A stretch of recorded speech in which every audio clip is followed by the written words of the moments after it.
Stars with yet another comeback win. The Moosiah returns, and somebody got placed on waivers, and we'll talk about all of that. Before we do, follow me on TikTok if you haven't already at TheFoilHockey Stars, and let's go. You will repent. The Moosiah comes back. Mikko is in full Moosiah mode. First, he takes out Kemper, right?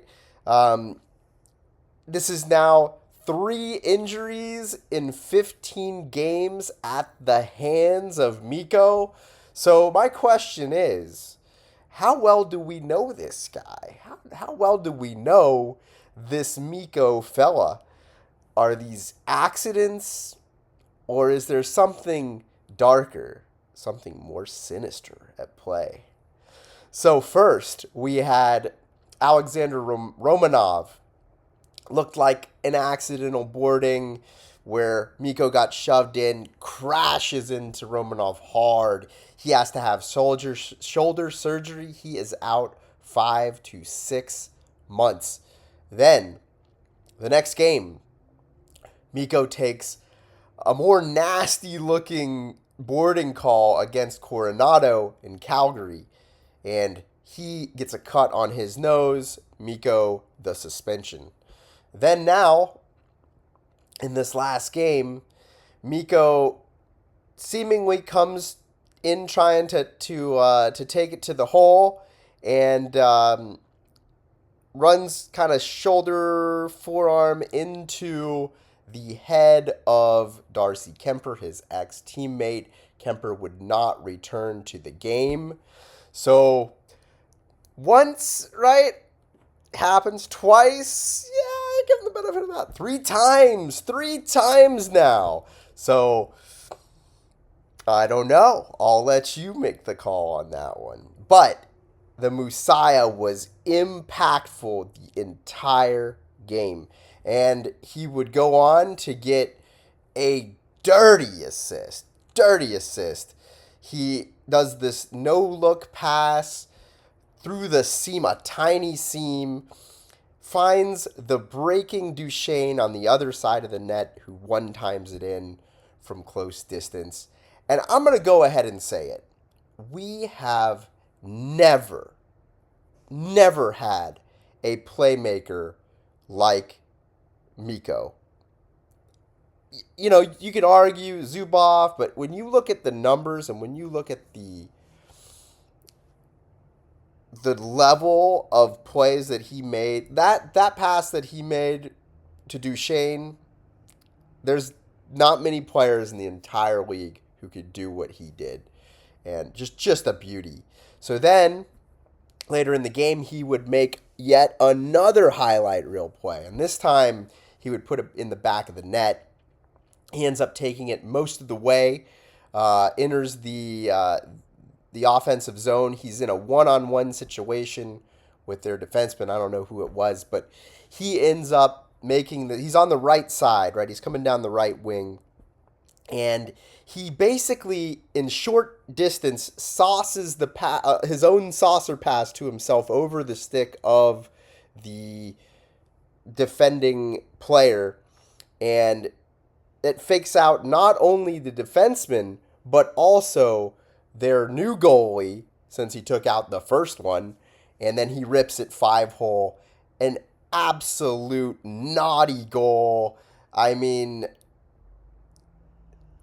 just incredible stuff that we see from Mikko night in, night out. He is one of the absolute best players in the league. So Mikko would have 1+1 on the night. Total, he's got 14 goals, 30 assists, 44 points in 33 games played. That puts him at about a 108 pace, which is right on par with Robo's point record. He's on pace to set the assist record as well for Dallas. And Wyatt would have 1 goal, 1 assist on the night as well. A good night for him. Duchesne also 1+1.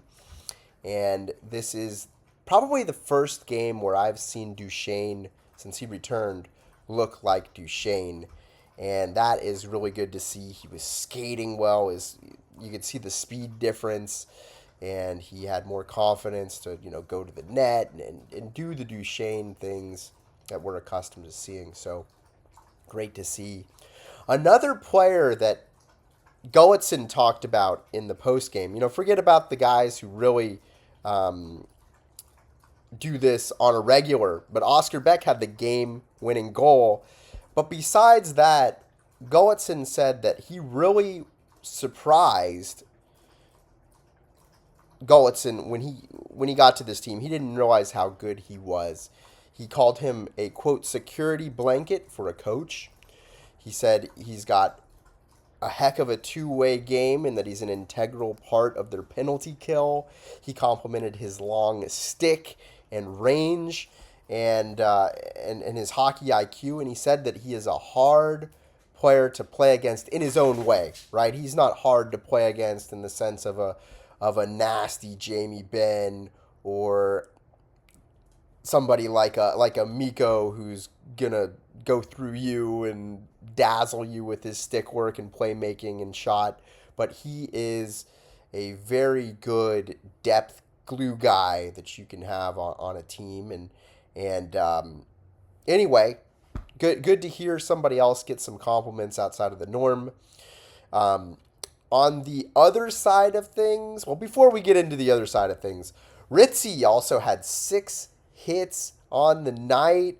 And you just got to love what you see from Ritzy. You remember at the end of the game against Florida, he was getting in the grill of, I think, Marchand and running his mouth. And you just doing the little stuff, the little details that make this hockey world fun. He's a good two-way player and just brings a lot of little details to the game that you have to like. So, I was asking myself, is he a player that you could move?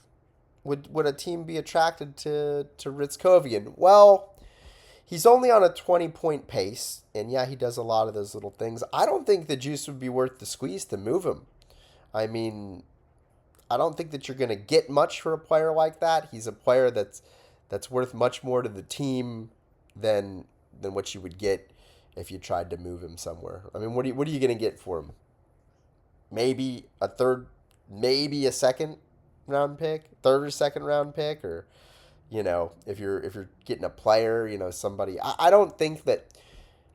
The only thing that maybe you could move him for would be a bigger version of himself. Maybe a little bit more experience. Maybe that would be something that would work. Somebody with some grit, a Goonie type of player. That can play a little hockey. I could see that. But, man, you got to like Ritzy. I'm fine if he stays right here. So, Maverick Bourque, he didn't produce anything on the night. He is on a 23-point pace. And this is a guy that you expect much more from. I think they're the same age, Ritzkovian and Bourque. But the difference is Bourque is a first-round pick, and he is billed as a top 6 guy. And that's really where he fits most into a lineup, and he doesn't bring that grit and whatnot that a player like Ritzkovian brings. He was out there on the power play 2 unit again, getting more opportunity there. He got opportunity to play with Matt Duchesne, and didn't produce. There was a prime chance that he missed on the doorstep, and he's 6th on the team in shots on goal. So he's getting his opportunities, and you just want to see more from him. He's got so much more talent than this, and that would be a guy that I would look, if you could get something for him, and I'm not sure that he has value, but if we get closer to the deadline and he's still not producing like this, he's 24. He's 24. I'm rounding him to 24 because he's turning 24 in January. And a player like this, they should be developed more by now. He should be producing at least a 40-point pace, but ideally somewhere, in close to 50 or above. And I just don't know if we're going to get that from him. So that'll be something interesting to look forward to down the road, is maybe we could flip him out. Again, maybe for somebody who we need more since he's not producing, you know, my thoughts is if you're not gonna if you're gonna have players that don't produce much, you might as well have them cause chaos. And yeah, so that's my thoughts on that. Another random thought is I like the silver helmets that the Kings have. And the Stars have silver in their uniform now, don't they? And wouldn't it be interesting to see a little silver helmet action or maybe some silver skates on a Dallas Stars jersey or third jersey down the road? So let's get into the game and how it played out. So the first period, Blackwell, man, he is fast. He came out like he was shot out of a cannon on that first shift or two. And he's fun to watch skate. Petrovic here earlier in the game had a couple shoves, one to the back and then one to the chest of a player on the other side after the play was done. Love that. Petrovic has been a really great player. I'm glad to see that he's finally getting some full-time action.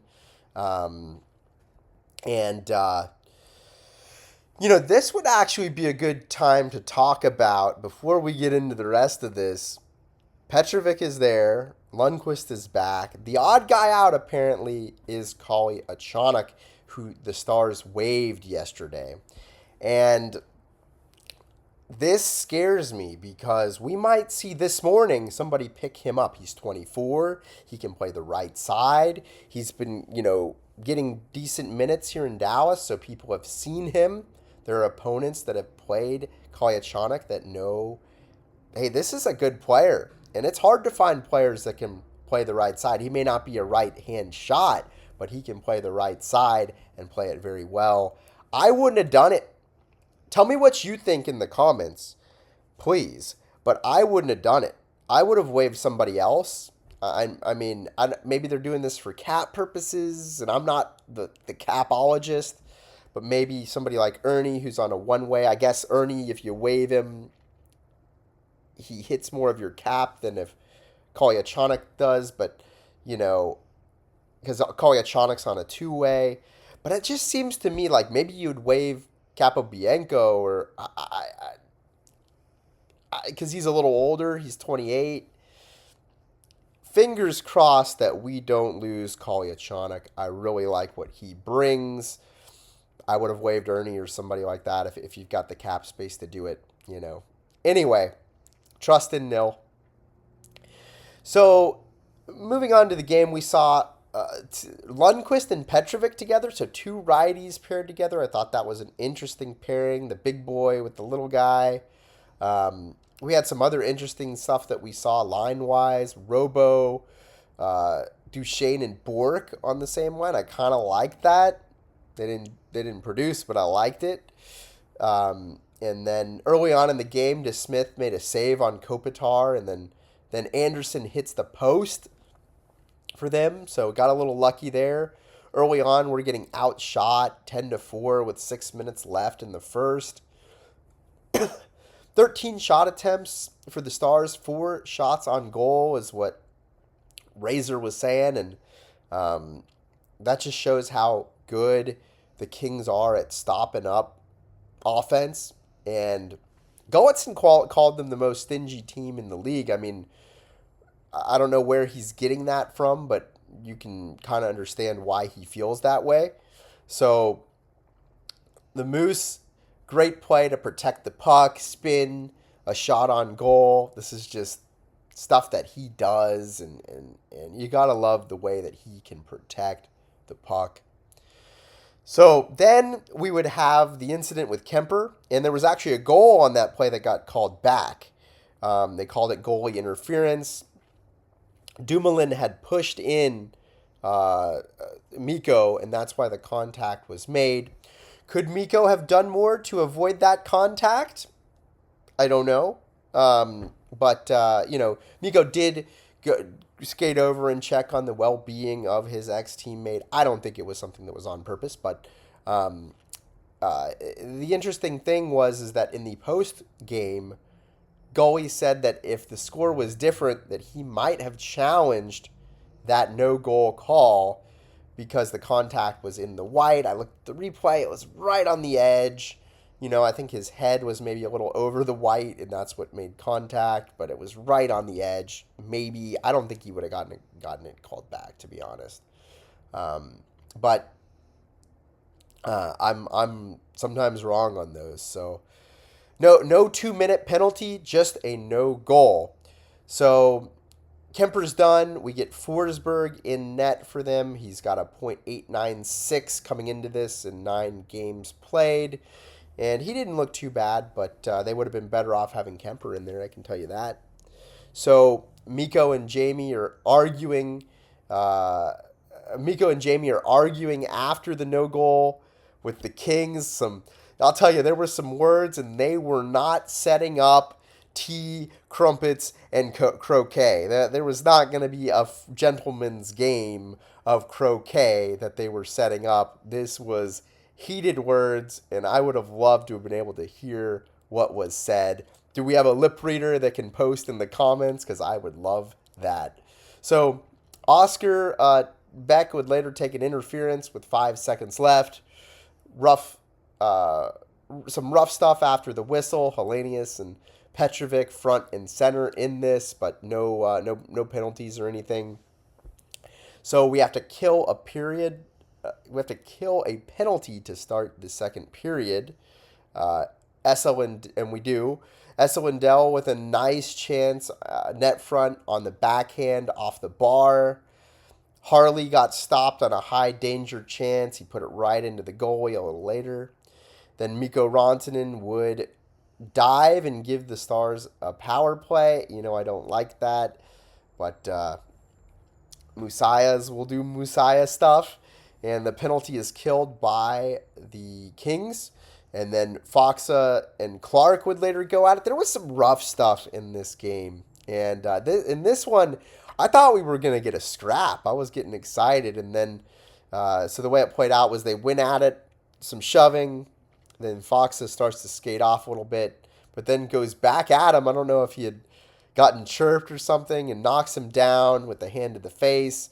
There was a little blood on the play. He ends up getting a double minor for high sticking. Both got penalized, but we got the extra too. So then at the end of the penalty that we're killing from Foxa, Oscar Beck would take another BS call. 2-man advantage for 25 seconds. The Kings would capitalize on it. DeSmith ends up misplaying the puck after the Kings had gotten possession in the offensive zone. I think it was off of a face-off. And he would misplay it. I think he was trying to pass it to Heiskanen. There was some miscommunication. And Kuzmenko would knock it in basically off of the stick of DeSmith and in the net. So rough one, but overall DeSmith had a very good game. He wouldn't let anything else in after that. So Dallas kills most of the power play, then gets a power play of their own, the leftovers from this, because remember they were on the 2-man advantage, so they still had a full 2, and then they end up shooting themselves in the foot and end up putting it into their own power play by taking a penalty. Bork has this prime chance that I talked about on the power play 2 unit after we get our power play at the end of theirs. So anyway, then later it wouldn't matter because Duchesne would get the goal. This is where the highlight reel Mikko goal came into play. Johnston enters the zone along the right wall and drops it for the Moose, who makes the picture-perfect no-look cross ice, thread the needle pass to Matt Duchesne, who is sneakily breaking to the net on the right or on the left side below the hash marks. One-timer goes tweeners on the goalie, and we're 1-1. That was our first goal in over 2 games, 125 minutes of play, so that had been a nice sigh of relief for everyone in green. And then at the end of the period, Bin with a hit at the very last second behind the net. Got to give him that little extra, right? And that's why we love Jamie Bin. So we go into the third period.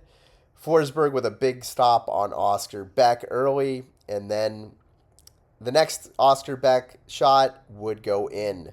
So Blackwell on the near wall finds Foxa at the point for the bomb of a shot. One-timer shot by Foxa that's tipped below the hash marks by Oscar Beck, and he tipped it down and between the legs of Forsberg. Very nice tip, and that would be the game-winning goal. Later, Anderson with a big hit on a rushing Mikko Rantanen in the D zone and open ice, knocks him down. Blackwell with a hit on Cece in the neutral zone on the near wall, saying hello to his old friend. There's lots of hitting now. And Lundqvist dumps Malott in the D zone, which is rare to see. You know, Lundqvist he's not the thickest of players, and so and Malott's not a little guy, so that was nice to see that. And then we would have the highlight reel goal by Mikko Rantanen that I talked about earlier. And before, I'm not going to go over that one again, but I do want to say that this all started with Harley getting his stick on a pass in the D zone and breaking up that play. So, you know, we haven't had a whole lot of positive things to say about Harley's defensive game this season, and that was nice to see him doing something good in his own zone. So good job there for him. And then we would end the game with another empty net goal, this time by Johnston, and that would do it. The Stars are now 7-0-1 in their last 8 games against the Kings at AAC. And the Stars went even on the face-offs with them on the night. They got beaten on special teams because they didn't get anything on the power play. The good news is everything came at even strength for us. We were +4 in the right direction in terms of turnovers. The Stars blocked a little more shots on the game. We did get out hit 30-19. This is where you want to have Liam Bichel back in the lineup, and this is where you need, when these hits get a little more serious in the playoffs, that 30 adds up, and it's a war of attrition, and you want to see it being an even war of attrition. So this is where it's really going to behoove us to bring in somebody like, you know, somebody along the lines of a Goon or somebody along the lines of a Kiefer Sherwood that is going to put some high volume hits and some hits with authority on the opposition so that we are not getting bullied in the playoffs, but we can deal with that a little closer to the trade deadline here. The shots were about even, though they were not even for most of the game. You know, this is a team where we didn't really start playing until about 25 minutes left. Offensively, that's when we got our first goal. So all of our offense came within more or less one period. And the thing with the Stars, they are such a dangerous team. All they need is one good period, and they can absolutely undo everything that you did for 2 periods of hockey. That's a nice luxury to have. So, neither Colorado nor Minnesota played last night, so Dallas would end up, +2 points on both of them, though Colorado and the Kraken, or not, Colorado and Minnesota both play tonight. Colorado plays the Kraken, so that should be an easy game for them. I would imagine that they're going to keep their distance on us. They're 4 points ahead of us right now with 2 games in hand, so I imagine they'll be 6 points ahead of us after that one. Minnesota plays Washington tomorrow, and that is the game to box score watch because those are 2 very good teams, and that's the more meaningful game for us, at least right now, in that we're 6 points ahead of Minnesota. Minnesota has 1 game in hand. They're right there on our bumper. If you're on TikTok, you know what I'm talking about. And they could be right there within 4 points again. And the Sharks and the Ducks are up next for the Stars on a back-to-back Thursday and Friday. We're not going to get much sleep this week, but it will be fun. You guys have a great day.